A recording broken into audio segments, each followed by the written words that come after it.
because mindfulness is like existential honesty. Like, what is really happening? What's happening in my mind? What am I experiencing? Okay, what's a wise way to respond to that? And love is always a wise way to respond to everything that appears.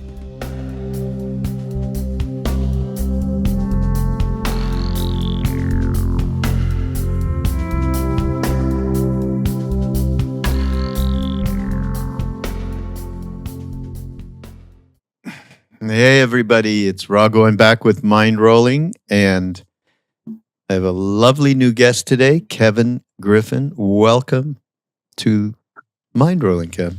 Thanks, Raghu. Thank you so much for having me. And so he has a wonderful book called Living Kindness.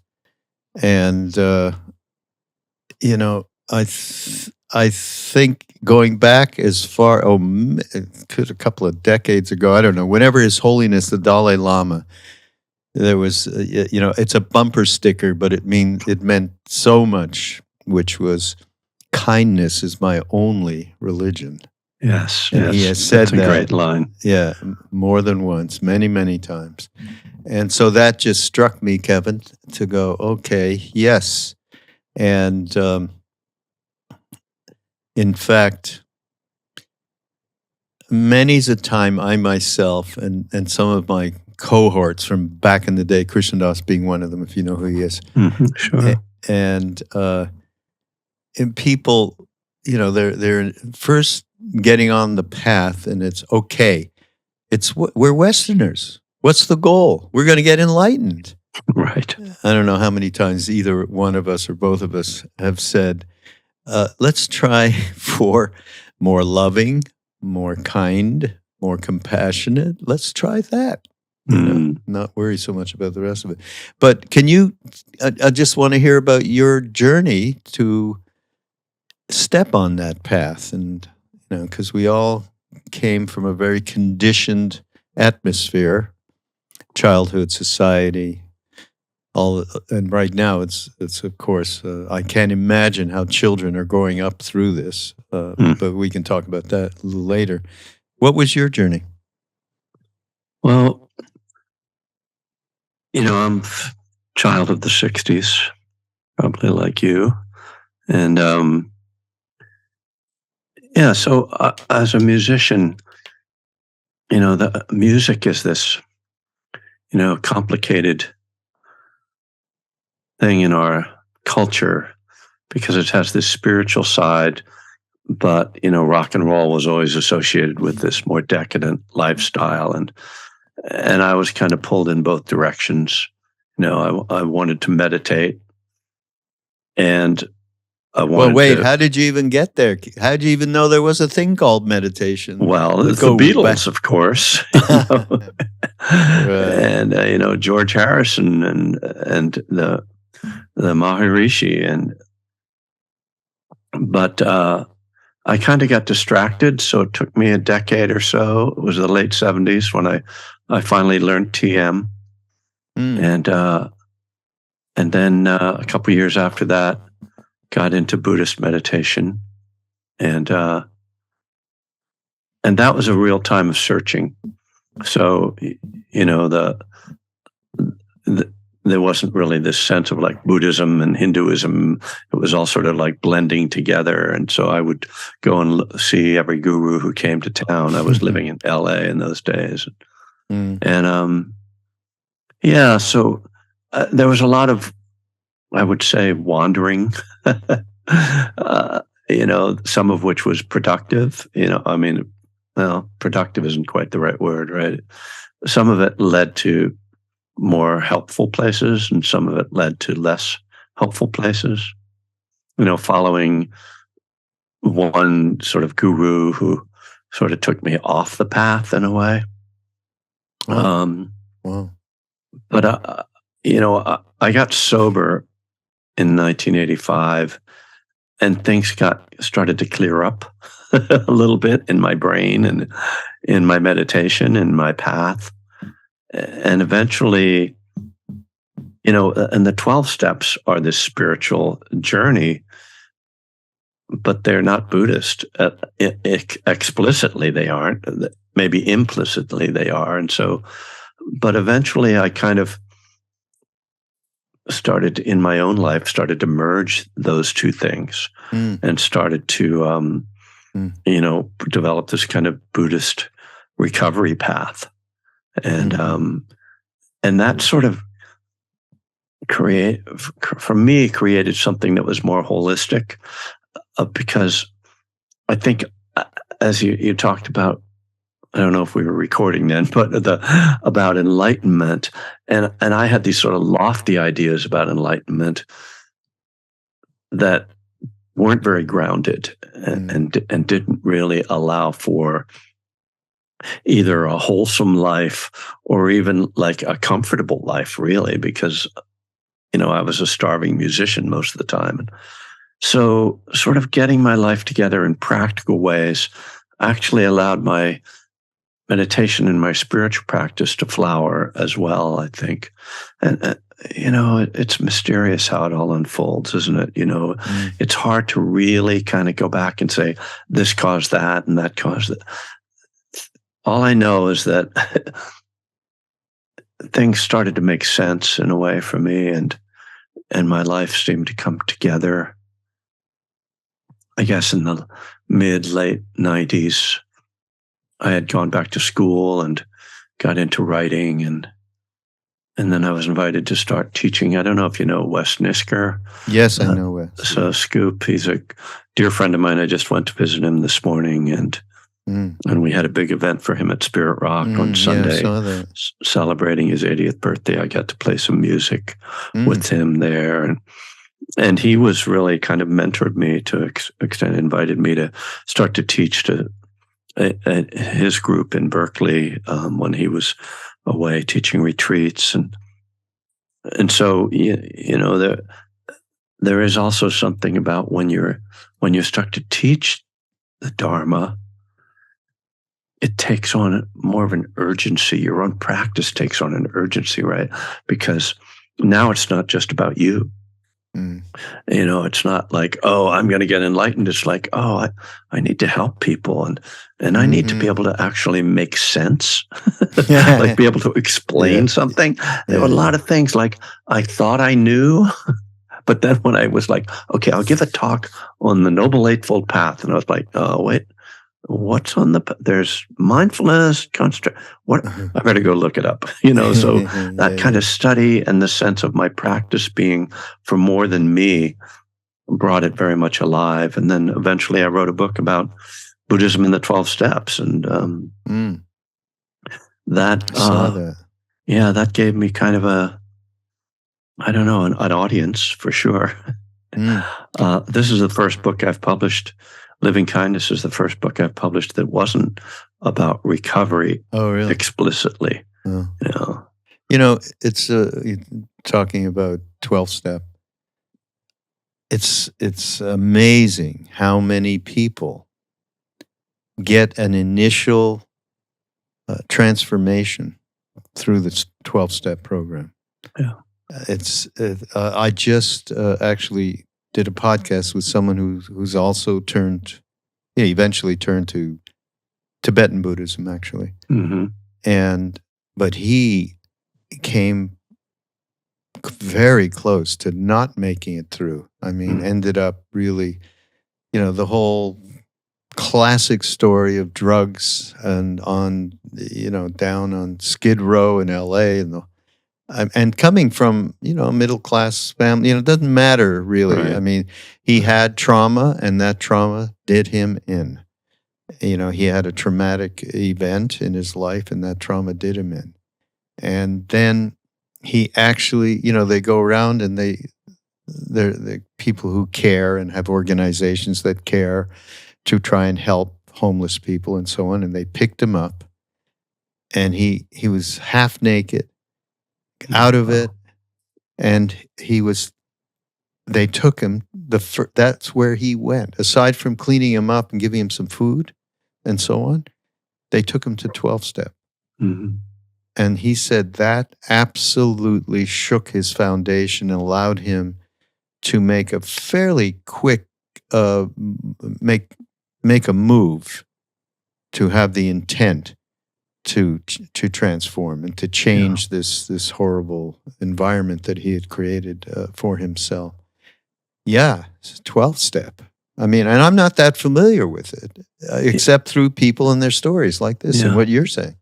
Yeah, it's a really interesting process. I mean, when I first engaged in it, I took it very literally, just kind of went through it. And I was saying, even though I'm not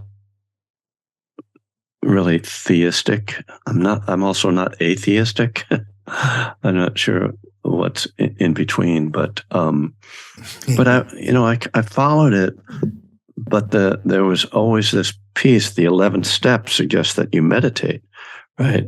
And I was already a meditator, and I would go to a meeting where everybody would say, "Okay, we're going to meditate for 5 minutes." And I'd be like, 5 minutes? Okay, well, I'm used to going on like 10-day retreats, but okay, 5 minutes.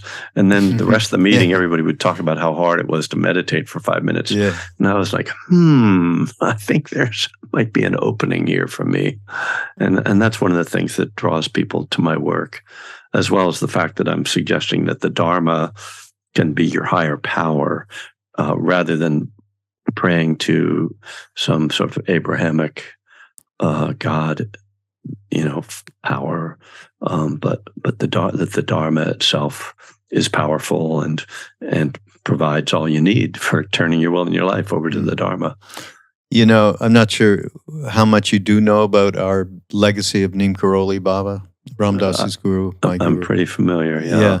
So what it ended up, and I've talked about this quite a bit, and it's represented most strongly by the years that Ram Dass was in Maui, and we held these retreats a couple of times a year there, and always they were accompanied. He and Krishnadas basically were accompanied by many of our mutual Buddhist friends who had been friends with us and with Ram Dass for a long time, and it really. So we've started to, look at this and say, okay, what does this really represent here? Because we're talk about theistic. We were introduced to a monkey god, okay? Right, of course. And Christ, which a lot of us were Jewish, so that was also like, what, really? Christ. Right. Yeah. So, that legacy included also us somehow, he never said to do anything. Nothing, meditate, nothing. He'd have fun with it. It was mostly felt like he was sending us just to get rid of us because we were pesky little hippies. Mm-hmm. So, but we all ended up doing Vipassana meditation, which is where we met Jack, Joseph, Sharon, all of the other people, by the way, that are on Be Here Now network that you can take advantage of.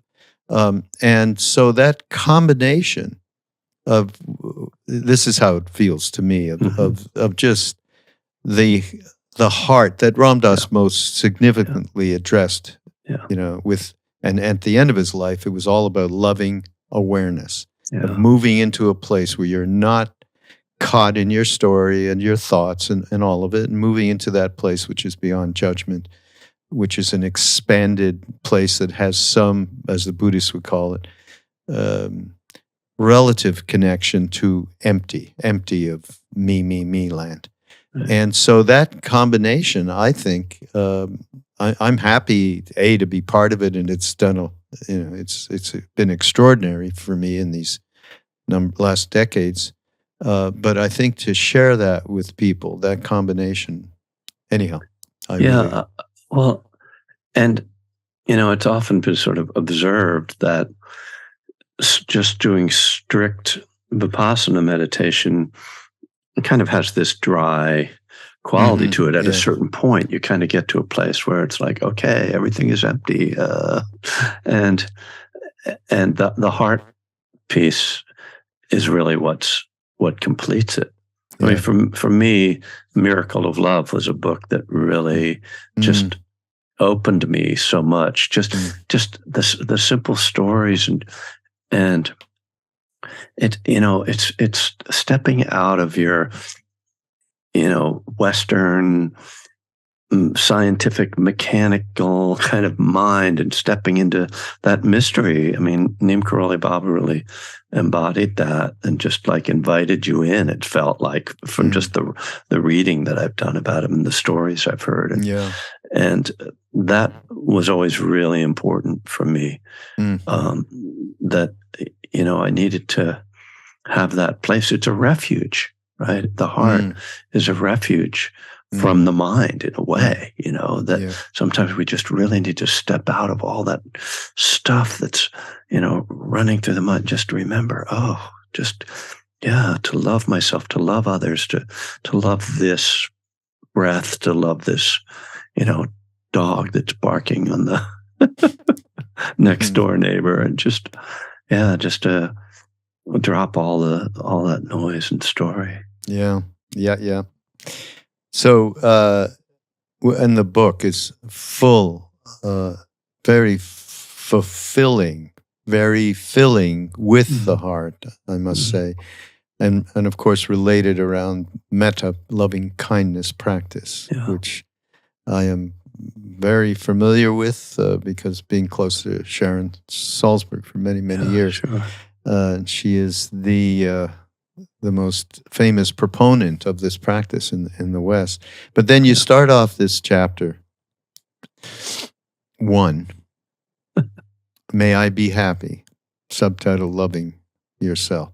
So for me, it just triggered this thing, like the first spiritual guru type that I ever encountered was Meher Baba. I'm not sure. You know Meher Baba? Yeah. And it was nothing but a poster somebody put up. Right. With that beautiful smiling face. Don't worry, be happy. Okay, where do I sign up for this? This is exactly, so this just triggered, may I be happy. And, I like how you talk about, I don't like myself any more than any other people like themselves. Right. But the one thing to remember is I do know myself better than most other people, almost everyone else. Right. In my own experience, the only person who knew me better was Neem Karoli Baba. Right. And you could see that with many people, which was really a wild thing to consider. But the first, that indicates like knowing, we know ourselves. And to me, mindfulness is such an important method. It's also overused and maxed out, and it's like, we're all going to become better, stockbrokers because we're going to be more, it's all that. But that's the West, that's us humans, that's how we deal with stuff. But the reality, as the Buddha put it, all those many years ago, the way in which we can address the, as you put it, the impatience, irritability, prejudices, delusions, moodiness, self-centeredness. I mean, we could go on and how about really awful motivations and manipulations and so on. So certainly, maybe you can talk about, just for people, we have a lot of listeners here that understand and know about, the teachings of Buddha, the Four Noble Truths and the Eightfold Path, and have some basic understanding. Or some people just get the idea of what the Buddha represented, just him. But I always like to share the things that can help get our lives a little bit more in balance, just get to that place without having extensive knowledge of the intricate teachings that Buddhism does represent. So mindfulness. So, I think what I was trying to do here was to convey the challenges of trying to do this, because, when you put out an idea of, love everybody, well, okay, sometimes I can feel that, on my good days. But what about when I'm not feeling it, or when I sit down and try to do love for myself, and really kind of talk people through a little bit, how to be a little bit more at ease with themselves, and because if we're going to love others, we need to start with ourselves. If we're just loving everybody else and not ourselves, that's like codependence. It's not really love. It's trying to get something from them. So, I take this kind of sideways approach, I guess. I mean, people accuse me of being negative sometimes, so I'm not the typical spiritual teacher, which is why I start out by, talking about my own challenges. But just as you're saying... What do they mean, negative? Because I don't... I don't... What do they mean? You'd have to ask them. That I'm not going to start out by saying, like, painting a rosy picture of myself or of human.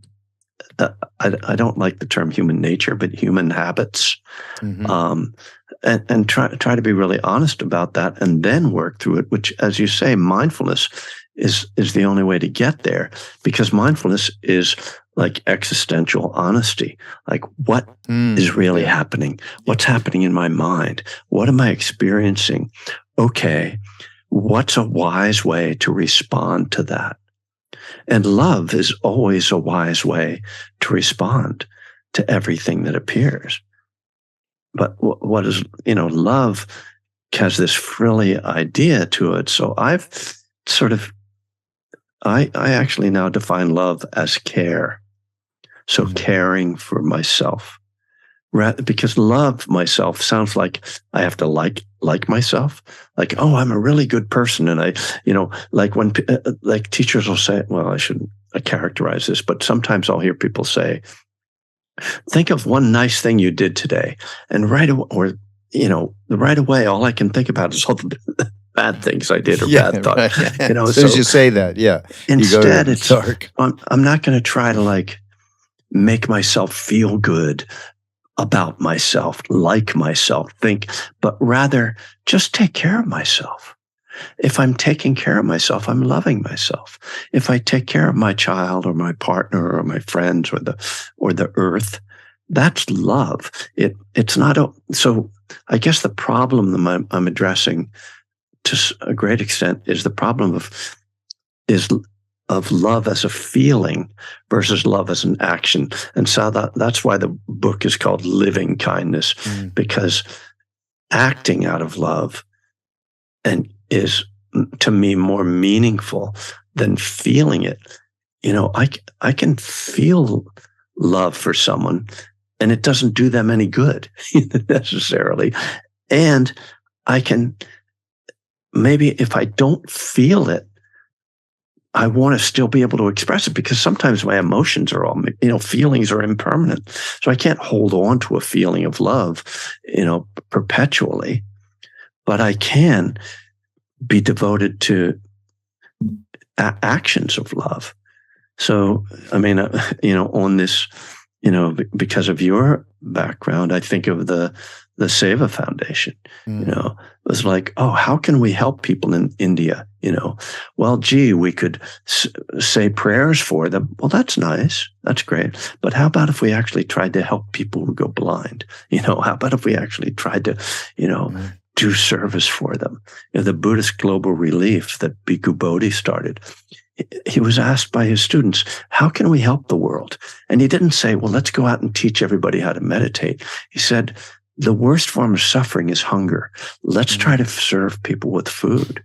So to me, this is the starting point, is living with kindness, acting, caring for ourselves, caring even when we don't feel it, even when I'm really angry with my child, that I still take care of them, which is loving them. So what was the name of that person you just mentioned who started that? Bhikkhu Bodhi. Bhikkhu Bodhi. Oh yeah, Bhikkhu Bodhi. He was a Buddhist monk from Brooklyn, but he spent many years in Sri Lanka and translated a great many of the Buddhist texts, the Pali Canon, and all the now insight teachers study the things that he translated. And he came back to the U.S., I think probably about 15 years ago, and he made this big pivot from being this scholar to being someone who was much more engaged in service in the world, and founded Buddhist Global Relief. Wow. He's quite a wonderful teacher. If you ever had a chance to interview him, he'd be a great person. I mean, of course, Joseph and Jack and Sharon are all, devotees. Yeah, no, absolutely. And, someone who, more on the Zen side, Bernie Glassman, Roshi Bernie, did a lot of that action, taking action on the material plane to help people, Well, his street retreats sounded really amazing, where they would just go and live on the street in New York. Oh, you want to see what it's like to be an alms mendicant? Okay, here you go.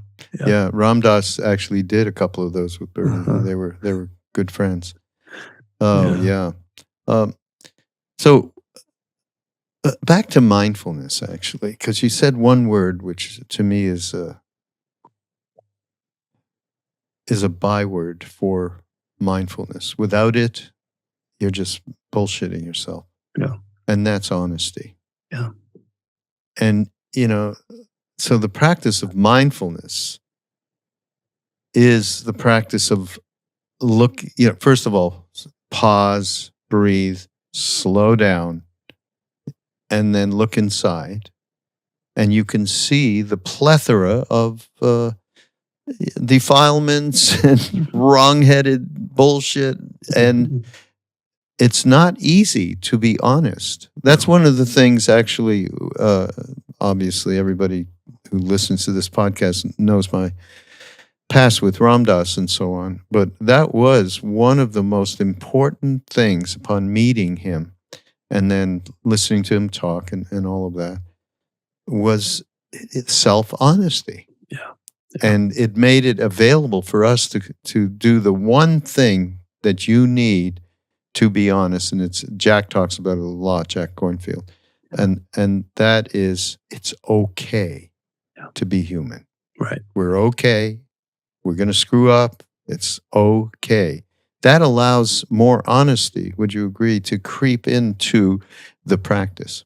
So it's so important. I got that from Ram Dass as well. When I read him and saw him speak and listened to him, his humanity and just being okay with being himself out front about it really was important for me, and that's something that I consider vital as a teacher. It's beautiful when a teacher is enlightened and they can inspire you with their presence and just being such a sort of lofty being. But sometimes it can feel inaccessible, and there have been times when I've been around teachers that they didn't do it to me. I did it to myself, that I compared myself to them and then felt less than, and because that's one model of teaching Buddhism, is that you're supposed to get up there and be a Buddha or be a representative of the Buddha. And that's kind of, I think, a traditional Asian model, maybe, but for me, that was always really hard. I mean, I would get very inspired, but I would also, there's a little bit, I'd kind of walk away feeling like, well, I'll never be as good as them. So that willingness to be honest, and frankly, where I learned that for myself, where I developed that capacity, was in AA meetings. Really? Because in AA, you have to be honest, but I discovered how freeing it was to be able to talk about my failings or my mistakes or my confusion in front of a group of people who were supportive and understood and cared and got it, because they too were human. But, particularly, addicts and alcoholics, we're especially human, especially flawed and have, typically a history that's can be pretty painful and shameful. And then to be able to share it and just realize, oh, it's just human. It's just human. And really, addicts are, no different from anyone else. It's just that they had a problem that they needed that particular support. But you realize that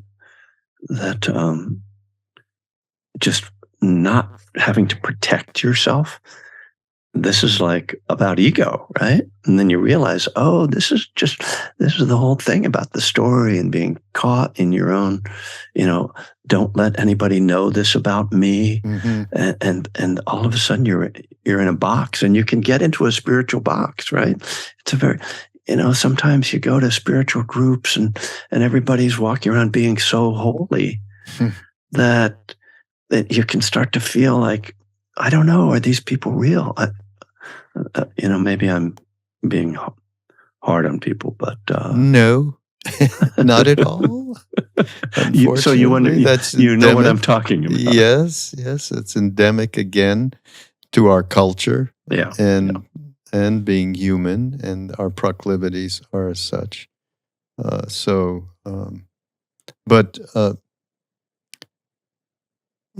think the few things that just came through here around honesty and mindfulness, are extremely important for people.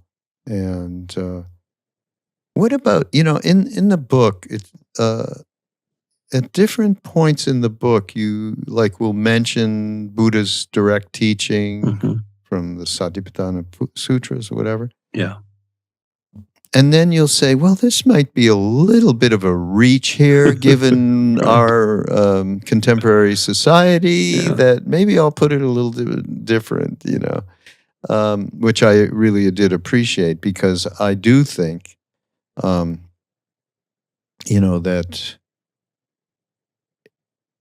we can set up an impossible reach by virtue of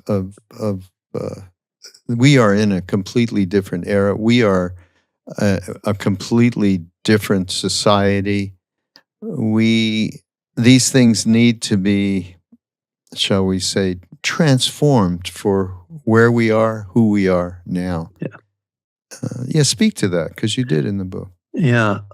Well, I'm a great, I'll say, fan of the suttas, the earliest that we know of Buddhist teachings. And,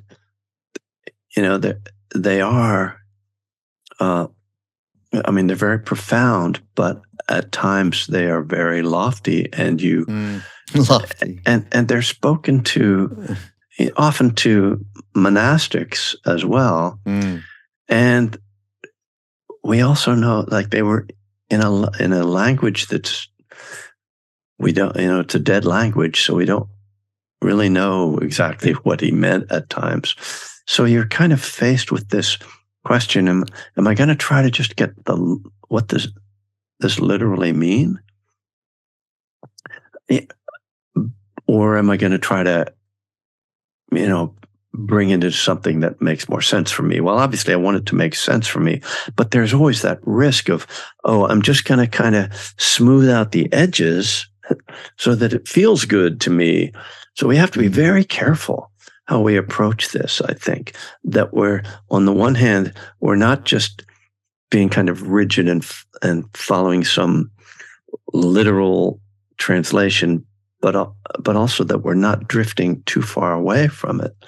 So, this is why, of course, for any of it to be meaningful, we have to have our own meditation practice, so that really what I think we're trying to do is compare our inner experience to the words that we're hearing from the Buddha, and then try to make some sense of that.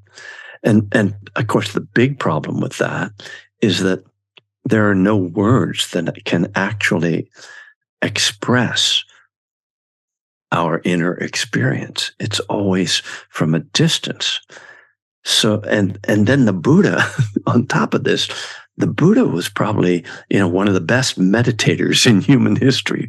So when he talks about the mind, I'm not sure, like, if I can get to where he's talking about, even if I knew exactly what he was saying.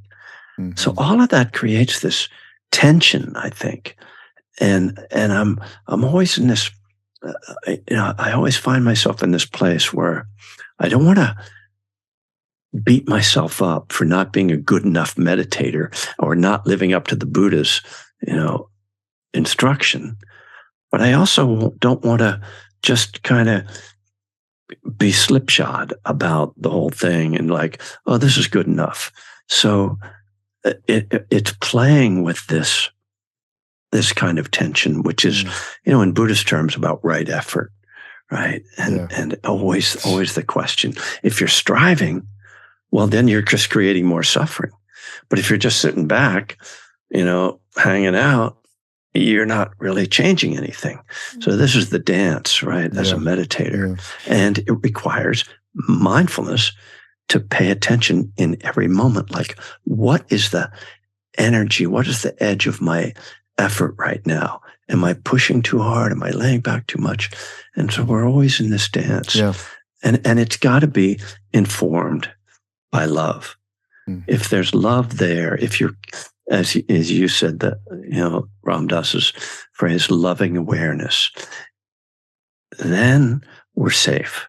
Because it's always going to be done with care and kindness. I go back to motivation again, because really with this practice, with some meditative practice, and of course you and I would both suggest Vipassana as being the most efficacious one, and I've done a whole bunch of them. And it doesn't mean I do japa, which is the Hindu thing, using mantras with beads, chanting. It's all meditation. So that's true as well. But the grounding that you get with a meditative practice and the ability to look inside clearly and honestly at these motivations, all the way down to, well, let's see, this morning it's not really going too well. I'm so distracted, and these thoughts that you start to believe in, and then you hopefully, not hopefully, I do believe in if people ask me, where did you get after all this decades of practice? Right. It's just not following that thought the way I quickly would have in the past. Not having much more spaciousness around it, meaning I'm not going to take it that seriously. It's okay, and just go back to the breath. As Sharon has said a billion times, the beauty of the human incarnation is we can always go back, however lost we might get. Yes. So So very that central guiding post of mindfulness for us on a day-to-day basis is tremendously important. And then you talk about something else that's dear to our hearts in terms of our own. Well, this isn't any news. Actually, the Buddha, when he was asked by Ananda, maybe his closest person, monk, he talked about the three refuges. Refuge. The refuge in the Buddha, in the Dharma, and in the Sangha. And the Buddha asked him what was the most important, and he said Sangha, I believe. And Buddha said that was so far and above the most important of the refuges. And in our own experience and how we were led into it when we went to India and met Neem Karoli Baba and Ram Dass and I and all the others who followed him back over there that second time, that got created immediately. And of course, Indian families, which Maharaji sent us to his closest devotees that lived nearby, and we spent so much time with them and viewing this sense of community, family, interconnectivity, all of it, that has just been a through line to what we do now, in our retreats and our community gatherings and so on. And just let me quote you, the example of living together puts a particular clarity on the issue of how we get along with others. But the broader point is the question of how we blend, like in milk and water, with other people. Yeah, because you, for the way I see it, is you have like-minded people, satsang sangha, and you're able to interact with them and really let go of your defenses and find that place where we all are part of the one. Then you're taking it out into the world where it's not quite like-mindedness. Right. And I love how do we blend like milk and water with other people? This is a central question for anyone. As social beings, humans need and depend on interaction, and yet preferences, tendencies, and habits of behavior can easily put us into conflict. A wild understatement right there. Yeah. In whatever social context we are operating, we need to find ways to harmonize or we will suffer. Yeah. Yeah, it's interesting the different ways that the Buddha kind of approaches this question, but one of them is that, or this point, one of them is that the only way you're going to become exposed to the Dharma is through another person, whether it's written down or spoken. And so that's always the starting point of the path. Mm. And then he says, and if you are with people, as you're saying, like-minded people, then they're going to encourage you. You're all going to be encouraged to behave skillfully, to create good karma together. And you're going to talk about the Dharma. So, this being conversations about the Dharma, as he said, and you're going to hear the Dharma. And so it's this whole sort of building process, right, of community that creates all these circumstances for the awakening, that comes out of that. And yeah, this is one of the problems that Buddhism in the West has faced, that we are an individualistic society. Mm. And so we have this idea of the heroic, hermit living out in the mountains and, taking care of them, just becoming enlightened by themselves. And it's not how it is. I mean, the Buddha was in community almost his entire life. There was just that brief period when he went off and sat under the Bodhi tree when he was already ripe for enlightenment, and sat under the Bodhi tree, whether it was like 40 days or so many weeks or, whatever, we don't know the exact time frame, but it wasn't years. It was at most months that he went off. And then he immediately came back to community. And then for the next 45 years, he was with the Sangha that just grew and grew and grew. Mm. So this idea, this very Western idea of, we should pull ourselves up by the bootstraps. And I mean, my goodness, it's just such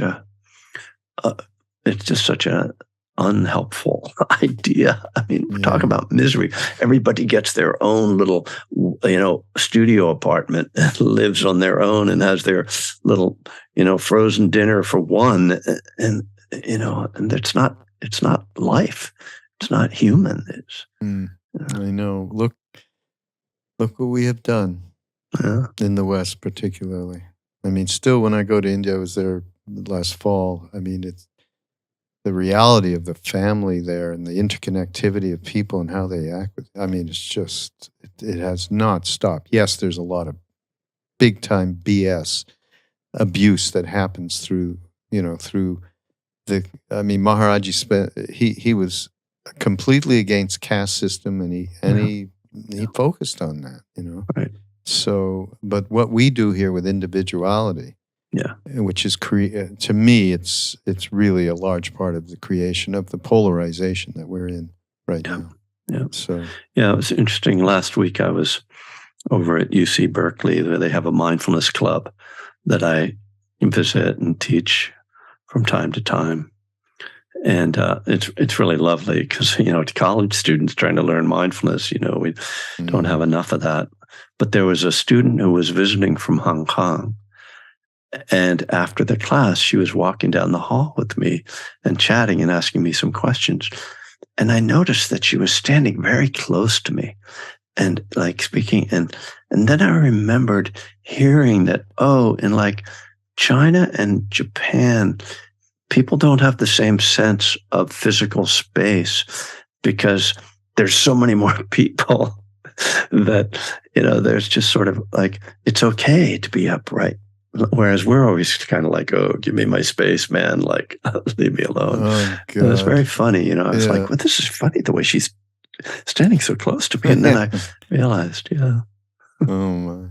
You just triggered a memory for me, which is not a pleasant one, but I'm going to share it because it really points. It's not the end of the world, but I went on a pilgrimage in India we had 3 mentors.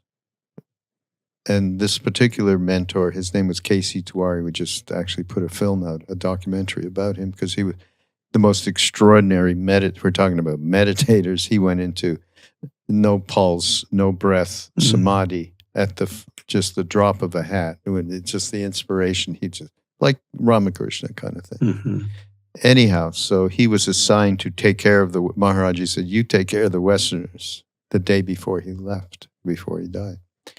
So we went up on a pilgrimage, actually with my mother. It was a beautiful experience, up through the mountains, the Himalayas, to temples, and 8th century temples, all of it. And we were staying somewhere in I think a government guest house. And my mother had a room, and I had gotten, he didn't know this, but I got 3 rooms. It was place was half empty.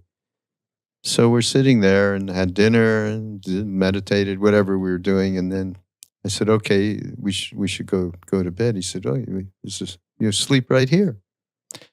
I go, no, I have another room. I wanted my own room. Right. It was so embedded. And talk about it. We're human. I still have regrets that I actually went, and this was a big room. There were big rooms. It wasn't like, that I actually cop to that crazy Western thing of we have our own space. Right. And we're going to protect the shit out of that space. Right. Yeah. Anyhow, yeah. Yeah, I'm familiar with that.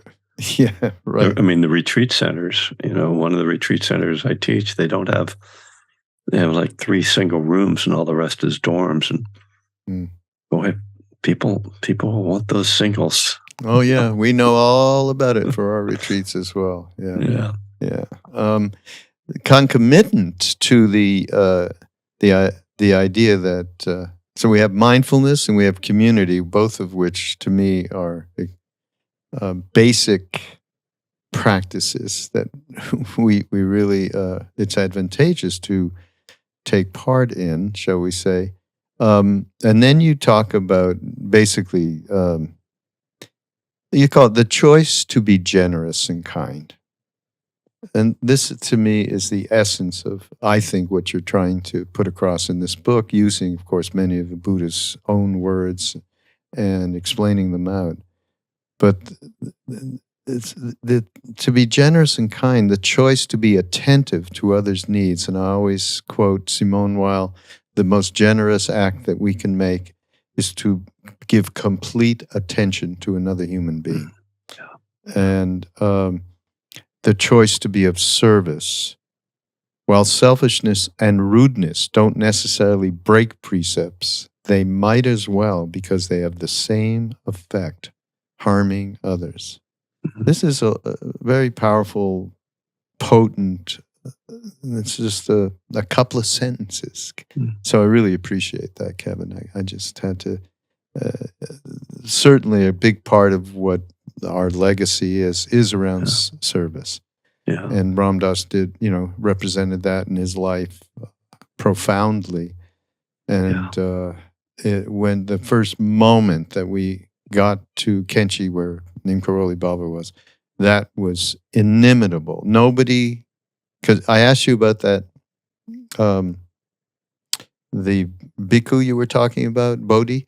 Bodhi, yeah. Yeah, and his thing about let's feed people. Yeah. That was the first thing that happened when we Right, went there. right. Nobody left that temple without food. Yeah. Nobody. Yeah. And that persisted the whole time. I was there, and for everybody over, a 3-year period. So service and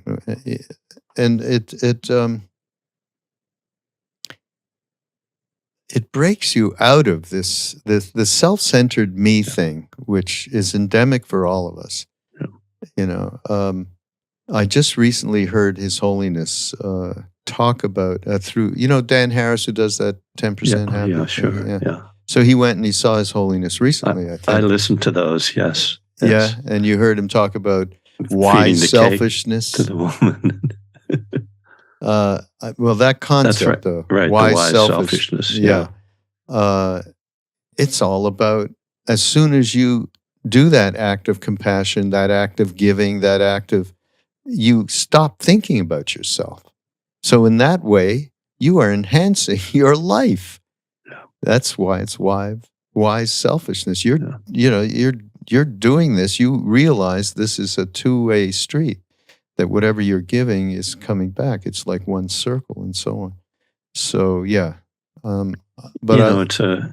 it's a key element of 12-step work too. And go back there, eh? That's amazing. Well, it's interesting because, what they say, the 12th step says, having had a spiritual awakening as the result of these steps, we tried to carry this message to others. And that's taken as not just carrying a message, but being of service. And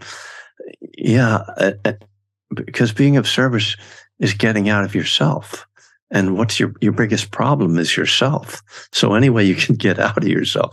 I mean, that's one of the reasons people like to escape, right? Is to get out of themselves. And that's not always a constructive thing. But, I remember in my early retreats that they would have sign-ups to do service on the retreat, to do dishes or chop vegetables or something. And I was like, oh man, why would I do that? Like, I want to be meditating. I don't want to be working in the kitchen.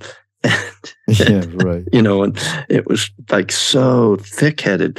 And then I was on one retreat where one of my teachers was sitting the retreat, and I saw him doing dishes, and I said, why is he doing the dishes? And then I finally figured, the next retreat I signed up, and I was like, oh, this is like the most fun I had on the retreat, was cleaning the toilet on the retreat. It was like, oh, I got out of myself. Oh, I wasn't thinking about me. I wasn't trying to concentrate on my breath again. I was just, doing something that was not about me. So it's very freeing.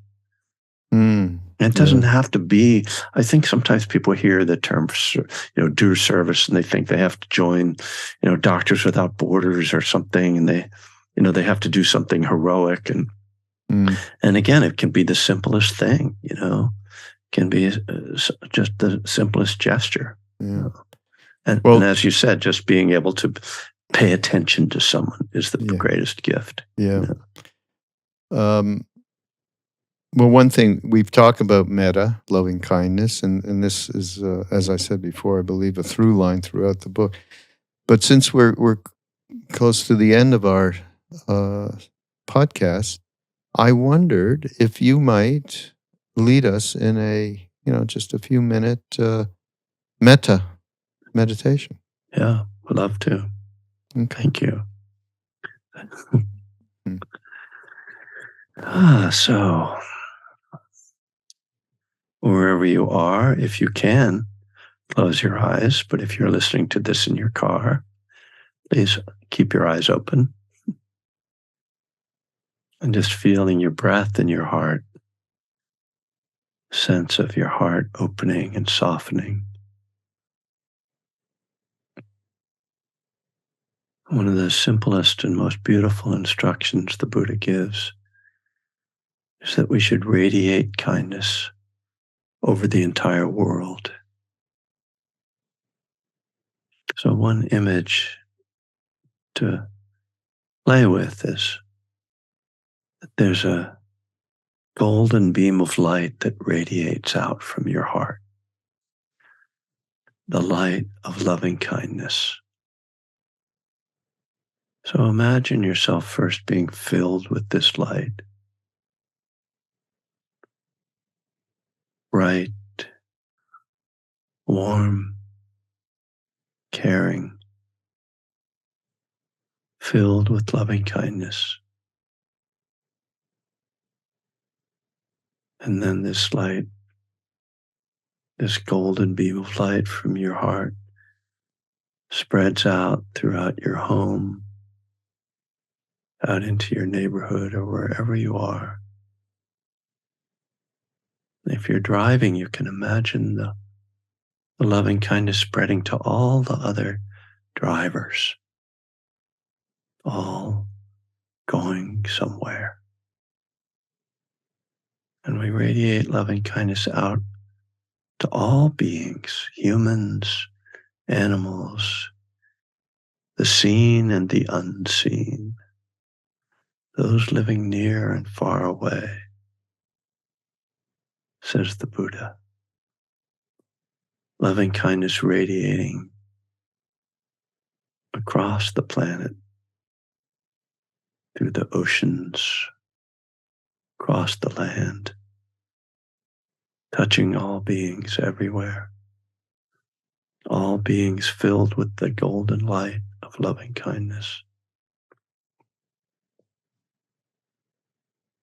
Finally, seeing the entire planet illuminated with the golden light of loving kindness. The planet itself healed.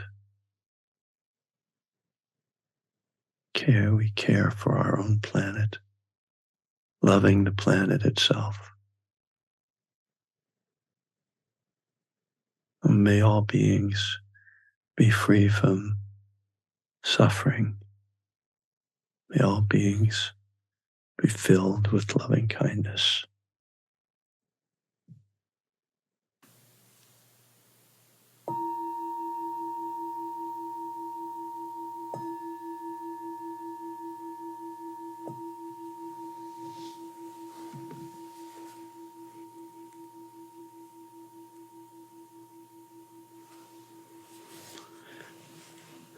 All right. But Kevin, in the book, I just want to close with what you say is one of the most revered quotations, shloka, shall we say, in the Pali canon. And here it is. Even as a mother protects with her life her child, her only child, so with a boundless heart should one cherish all living beings. Yeah, my favorite. Yeah, I mean, everybody can relate to that. Yeah. In fact, I tell the story of first meeting Ram Dass, and there was no Ram Dass, there was no Richard. He was able to just set up a beautiful space within which was tremendous trust and unconditionality. Mm-hmm. And only my mother, my only other experience of up to that point was my mother. Mm-hmm. And so, and what His Holiness says, our whole future is based on compassionate mothers who transfer that into their children, who will go out and help transform this world. Yeah. So, yeah, this Beautiful. is a wonderful thing. Thank you so much for being here. Yeah. Kevin, and we're going to have links in the show notes. People can get the book. And what's the other book called? Around the combination of 12-step and Buddhism? One Breath at a Time is that's my first book, my most popular one, yeah. Yeah, One Breath at a Time. And everybody, you'll be able to hook up with what Kevin does. I know you're on the Bay Area, it sounds like. Yes, I am. And I'm on Zoom. I have Zoom classes regularly. My website is just kevingriffin.net, so people can easily find me. Okay, perfect. We'll have all of that available to people.